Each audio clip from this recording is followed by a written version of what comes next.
Lentement. Lentement.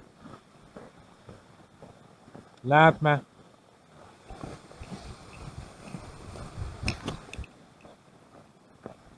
Lentement. Oh!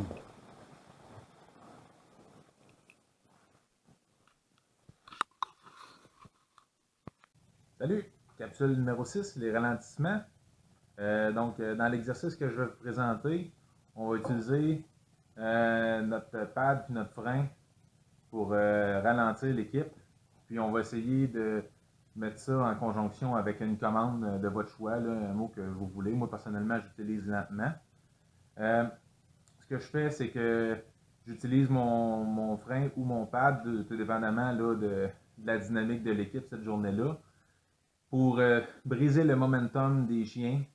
À toutes les fois que les chiens descendent d'intensité, je relâche le pad ou le frein. Donc, c'est vraiment une utilisation momentanée. On casse le momentum des chiens, ils ralentissent au gate qu'on veut, on relâche. On casse le momentum, ils ralentissent au gate qu'on veut, on relâche. On s'en va comme ça. C'est beaucoup de petites manipulations, mais éventuellement, ça finit par faire son effet. Si on on utilise notre pad de façon constante, notre break de façon constante pour ralentir les chiens, ce qui va se passer, c'est que le chien il va s'accoter dans son harnais, puis il va devenir confortable, puis il va rebâtir sa vitesse. Donc, finalement, les chiens ils vont aller pas vite parce qu'on est en train de les retenir. Puis même éventuellement, comme je disais, ben, ils peuvent réussir à retourner à la vitesse qu'ils veulent vraiment aller.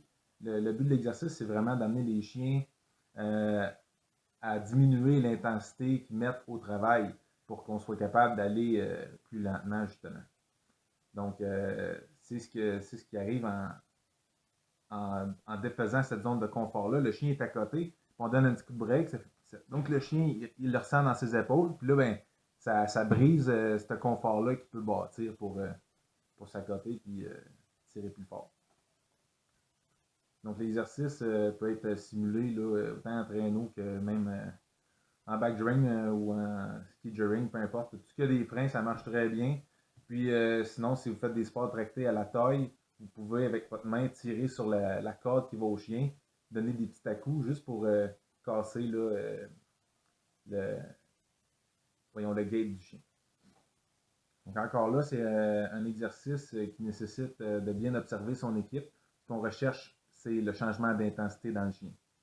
Donc l'exercice est réussi quand que le chien a diminué son intensité. On n'a pas besoin de partir d'une haute intensité à une très très basse intensité. Le moindre changement d'intensité, aussi minime qu'il soit, c'est une réussite d'exercice.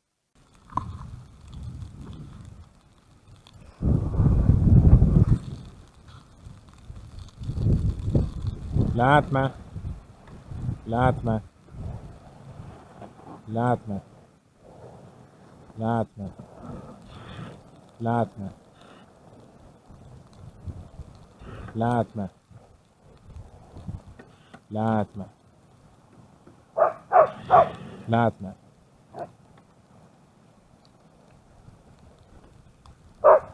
Lentement. Escale. Lentement. Lentement. Escale. Lentement. Escale. Lentement. OK. Oui.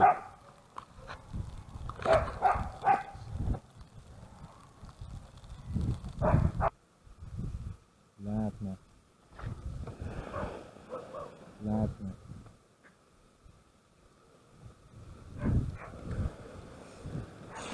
Lentement. Lentement. Lentement.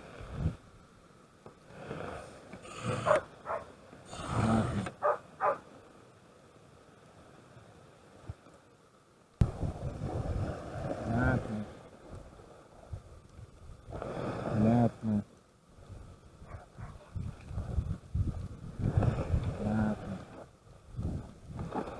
Lentement. dans la vidéo de début de capsule, on voit que les chiens marchent lentement. Puis moi, je marche à côté du traîneau. Je ne suis pas dessus pour gérer l'équipe au pad. L'équipe est rendue à un stade où ils ont bien compris la commande, puis ils savent ce qui se passe quand je leur demande ça. Donc, ils ne cherchent pas vraiment à s'emballer. Puis, avec ma main sur le guidon, là, je peux faire vraiment des petits coups vraiment subtils, juste pour les quelques chiens dans l'équipe qui peuvent commencer à se bâtir un confort puis chercher à accélérer. Je fais juste un petit coup, c'est à peine visible. Donc, plus les chiens comprennent la manœuvre, les commandes, plus les moyens nécessaires pour arriver à contrôler l'équipe peuvent devenir plus raffinés et nécessitent moins d'efforts.